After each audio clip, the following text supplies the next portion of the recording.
Olá, seja bem-vindo ao meu canal. Estamos aqui começando mais um vídeo aqui no canal.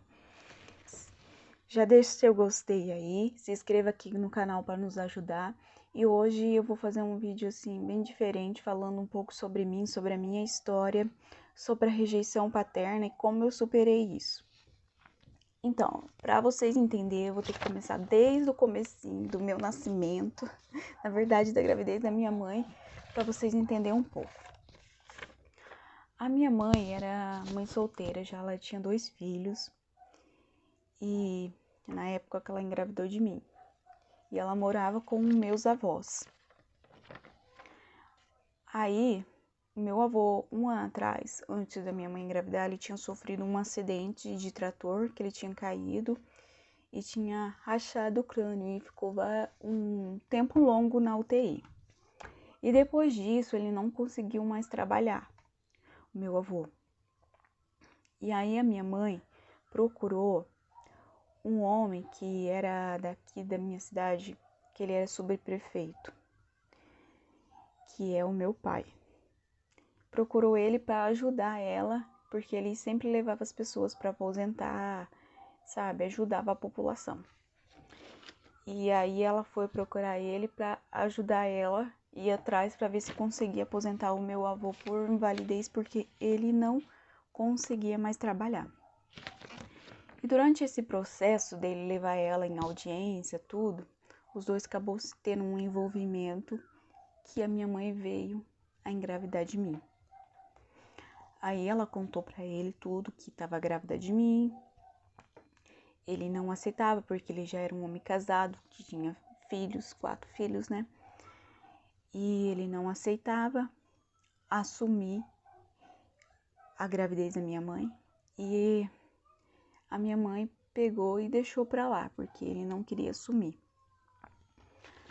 Aí tá, o tempo passou e a minha mãe veio a ter eu numa época muito difícil da vida da minha mãe, por ter a rejeição do meu pai, não aceitar a gravidez, e pela minha família, meus avós, que meu avô não conseguia trabalhar mais, e a minha mãe já tinha 2 filhos de outros relacionamentos.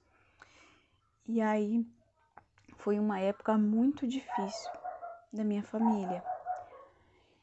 E a minha mãe contava, e minhas tias contam até hoje, pelo nervosismo, a situação que ela estava passando naquele momento, do meu avô não conseguir trabalhar, de ela ter 2 outros filhos para sustentar, de ela ter um recém-nascido, que era eu. O leite dela completamente secou, ela não tinha leite para me amamentar. E que ela teve que fazer para que eu parasse de chorar, para sustentar eu. Ela me dava água com açúcar e me dava água de arroz para me sustentar, para mim parar de chorar. E eu não tinha roupa para vestir, porque eu nasci numa época de frio, dia 2 de julho de 91. Não tinha coberta. Então eu nasci numa época muito difícil para a minha família. Aí tá, foi passando o tempo, eu fui crescendo, a minha mãe conheceu outra pessoa e ela casou, né, com esse outro moço e ela engravidou da minha irmã. Aí com 6 meses, que a minha irmã tava com 6 meses, né, a minha mãe veio falecer. Na época eu não compreendia muito, que eu tinha 5 para 6 anos, então eu não sabia o que era morte e tal. Com o decorrer do tempo que eu fui entender que a minha mãe nunca mais ia voltar. E no dia que a minha mãe foi pra... Vou contar um pouquinho aqui pra vocês, mas eu vou gravar outro vídeo falando sobre o que a minha mãe morreu, como foi isso pra mim. O dia que foi pra minha mãe falecer, eu lembro como se fosse hoje. Ela estava na janela da cozinha e eu brincando no quintal da casa, que a gente morava no sítio, né? Ela trabalhava com horta. Eu olhei para minha mãe e falei assim: mãe, se a senhora morrer, com quem que eu vou ficar? ela ficou até brava comigo na hora. Credo, filha, para de falar isso. Daí ela falou assim, filha, se eu morrer, você fica com sua tia Lia, não fica com mais ninguém, não vai com mais ninguém. Porque ela sabia, se acaso eu morresse, eu poderia vir morar com meu pai. O que não foi que aconteceu. E naquela noite ela morreu, ela partiu. Parece que eu tava adivinhando, eu lembro como se fosse hoje, eu falando isso pra minha mãe. E a minha mãe veio falecer, e meu pai não me procurou pra saber a minha situação, porque sabia de tudo. Minha mãe já tinha procurado ele não queria saber de nada. E aí eu fui morar com os meus tios, com a minha tia, que é a irmã da minha mãe, que me criou. Eu agradeço a Deus todos os dias por eles terem me criado. E aí eu fui crescendo, tive a dificuldade, sabe, de crescer sem mãe, sem pai. Porque mesmo que os meus tios me criaram, eu agradeço a Deus pela vida deles, mas não substitui uma mãe, não substitui um pai. Até por isso eu nunca consegui chamar o meu tio de pai. Não porque eu não agradeço porque tudo que eles fez, mas simplesmente eu não consegui. Até porque eles teve uma criação totalmente diferente, né? Não tem aquele negócio de abraçar, sabe, de um filho. É diferente. Então eu sofri muito com isso por não ter a figura paterna na minha vida, por ter um abraço de um pai, um carinho de um pai. Isso foi para mim muito angustiante, que me trouxe prejuízo psicológico muito grande, sabe? Na época de escola mesmo, a minha tia, o meu tio não tinha condições de comprar material para mim. Eu sempre ganhava da escola.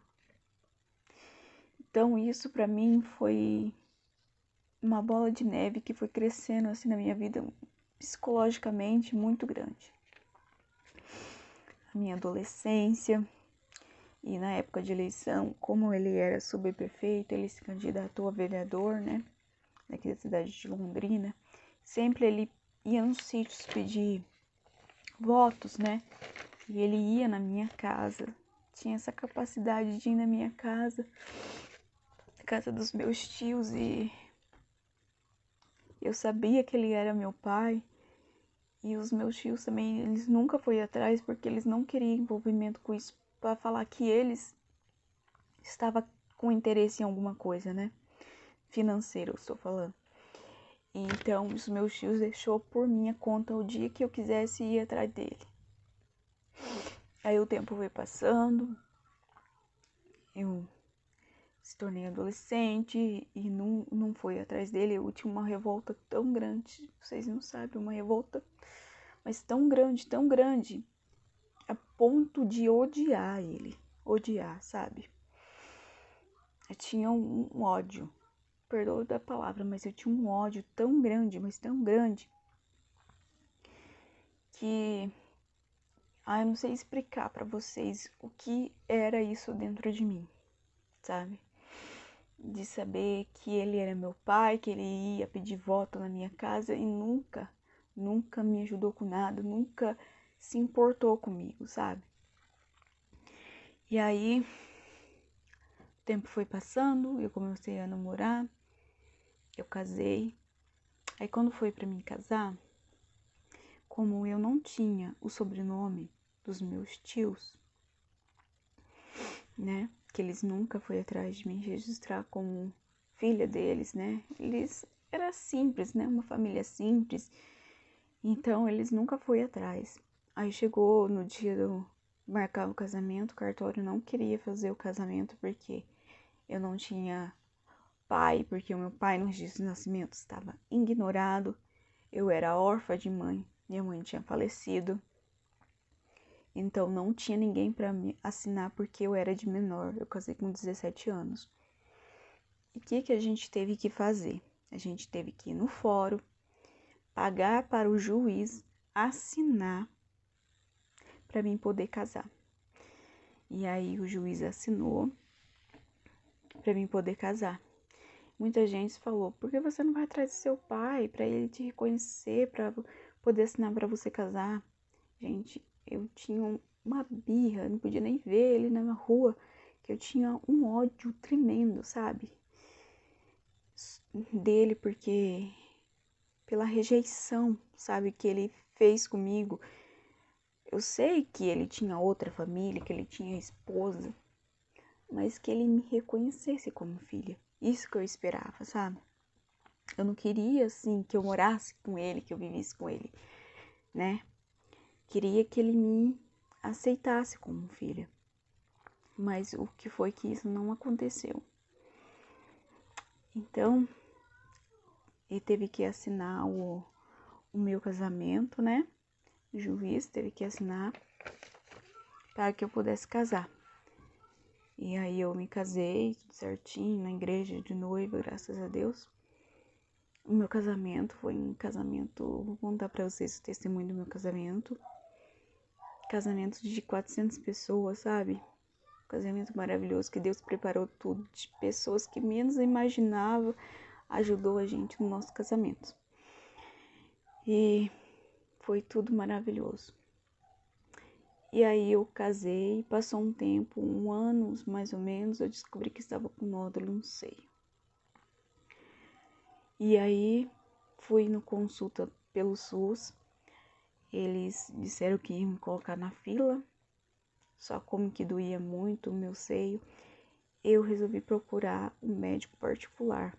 Fiz uma consulta com um mastologista e ele me disse que eu teria que fazer uma cirurgia urgente porque o nódulo estava crescendo, o meu seio já estava maior do que o outro. Eu vou contar para vocês também esse testemunho em outro vídeo. Só que eu não tinha condições de pagar uma cirurgia. Se eu não me engano, foi 2000 na época e em 2009. E aí, muita gente falou, por que você não procura seu pai? Seu pai tem condições de te ajudar, que não sei o quê. E eu não vou procurar ele, porque ele nunca me procurou, ele nunca me aceitou, pra que eu vou procurar ele agora? E aí, graças a Deus, o meu esposo, ele pegou férias, né? E outras pessoas nos ajudaram que a gente menos esperava. E a gente conseguiu fazer a cirurgia, retirar o nódulo, graças a Deus, que não era nada maligno. E foi prosseguir na minha vida, mas sempre com aquela angústia, aquela dor dentro de mim. E aí, tive filhos, né? Meu filho mais velho, que está com 10 anos hoje. E assim eu fui procurar o meu pai, resolvi procurar ele. Ele tinha um bar na época, na avenida, que é onde que eu moro. Eu chamei ele, a minha prima estava junto, testemunha, sabe? Ela testemunhou ali junto comigo, que eu conversei com ele. Falei pra ele, contei. Ele falou, ele afirmou que teve um envolvimento com a minha mãe, mas que eu não era filha dele. E ainda tirou, tipo assim, tirando sarro. Ah, se eu tivesse uma filha bonita assim, você acha que eu não ia aceitar? Ele não quis fazer um exame, não aceitou. E isso me trouxe uma dor tremenda, sabe? Pela rejeição. Então eu resolvi não procurar mais ele. Porque essa dor dentro de mim era tremenda. Se eu procurasse ele de novo e ele me falasse que eu não era filha dele, que ele me rejeitasse de novo, sabe? Eu evitava isso porque a dor era tão grande dentro de mim pela rejeição que isso, sabe, me causava um mal tremendo. E pela situação da rejeição, da perda da minha mãe, por tantas outras coisas que eu passei na minha vida, eu desenvolvi depressão. E aí eu sempre sonhava, sabe? Eu ficava imaginando assim que um dia ele ia bater palma, eu ia sair pra fora e ele estaria no meu portão falando, filha, me desculpa, me perdoa por tudo que eu fiz por você, pra você, por não ter te aceitado. Sabe, eu ficava sonhando com esse dia. Mas felizmente isso nunca aconteceu. Me perdoa, mas é muito complicado falar sobre isso. E aí, há um tempo atrás, eu fiquei sabendo que ele estava doente. E ele ficou internado. E minha vontade era muito de ir no hospital, sabe? Conversar, falar com ele, sabe? Deus tocou no meu coração. Falar pra ele: pai, eu te perdoo por você nunca ter me aceitado. Mas pelo momento que a família, que a esposa dele e os filhos estavam passando, sabe? Eu tive o respeito de não ir procurar eles, porque eu sabia que eles iam ficar revoltados, falar: nossa, por que ela veio procurar ele agora? Então, eu deixei pra lá. E depois de algum tempo depois, ele veio a falecer. Gente, vocês não sabem a dor que foi. O dia que eu descobri que ele veio a falecer. Isso, sabe? Pra mim tinha acabado tudo.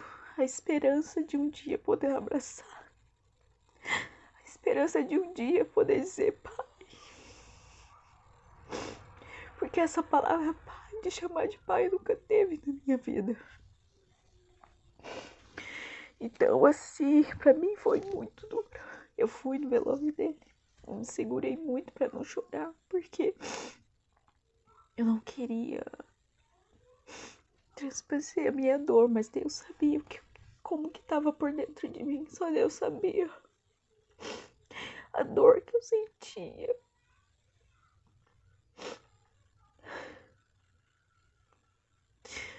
E aí, acho que um ano depois eu resolvi fazer o DNA.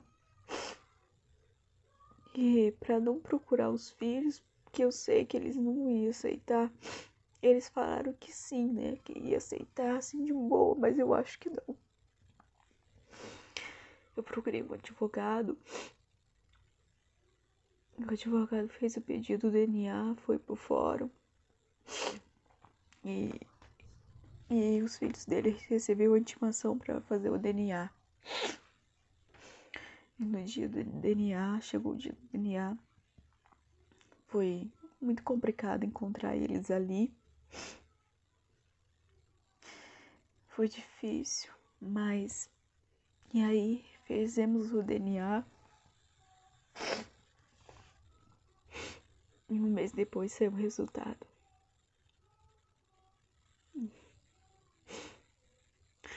O resultado falava o que eu sempre sabia que era.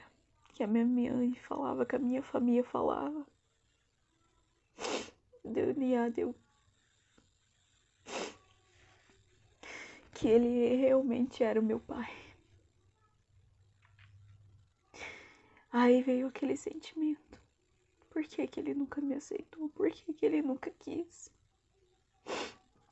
me aceitar como filha?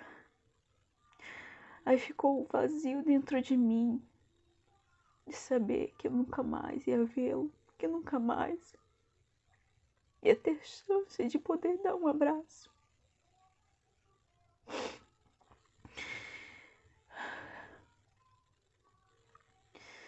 E foi muito duro pra mim esse processo de saber realmente uma coisa que eu já sabia, mas que precisava de um exame pra provar isso, felizmente.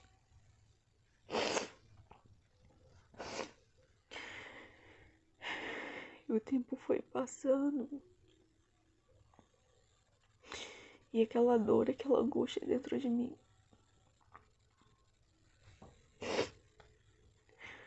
Sempre que me atacava a depressão era mais duro, porque vinha tudo na minha cabeça.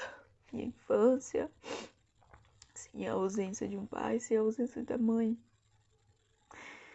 A dor da rejeição.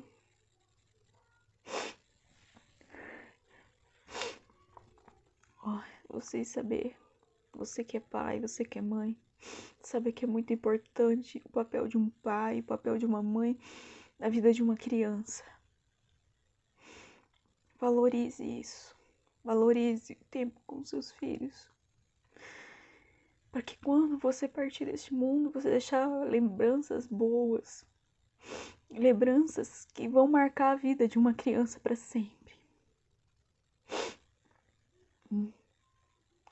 Você que tem um filho, mesmo que for fora do seu casamento, não sei, não é o certo, mas infelizmente isso acontece. Assuma o seu filho, faça o papel de pai na vida dele. Não rejeite o seu filho, você não sabe o transtorno psicológico e emocional que você está causando na vida de uma criança. Isso vai ficar marcado para sempre na vida dela, para sempre. Pode passar o tempo que for, isso vai ficar marcado para sempre. Eu sou experiência disso.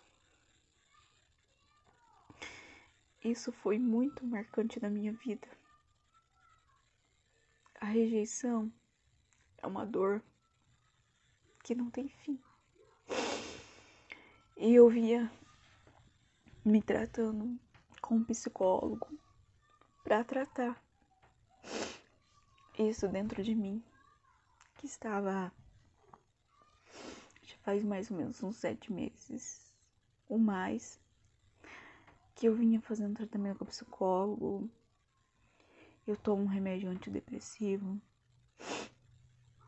E aí, um certo dia eu estava orando, falando com Deus. Por que, questionando a Deus? Por que eu tive que passar pela dor da rejeição do pai? Por que ele nunca me assumiu como filha? E eu ouvi a voz de Deus falando comigo. Foi tão tremendo, sabe? Como se tivesse alguém do meu lado falando comigo. E Deus falou, mesmo que seu pai terreno, que seu pai biológico te abandonou, nunca te aceitou, eu nunca te abandonei. Eu nunca te rejeitei, filha. Eu sempre estive com você a todo momento. Eu nunca te rejeitei. Você é minha filha amada. E eu vi a voz de Deus falando comigo desse dia pra cá. Essa dor dentro de mim, esse vazio foi preenchido, sabe? Esse vazio que me trouxe tanta dor, tanto desespero, tanta angústia. E como ele fosse preenchido, sabe? Ouvir a voz de Deus, a voz do Espírito Santo de Deus falando no meu coração. Eu nunca te abandonei. Eu sempre estive com você. Você é minha filha amada.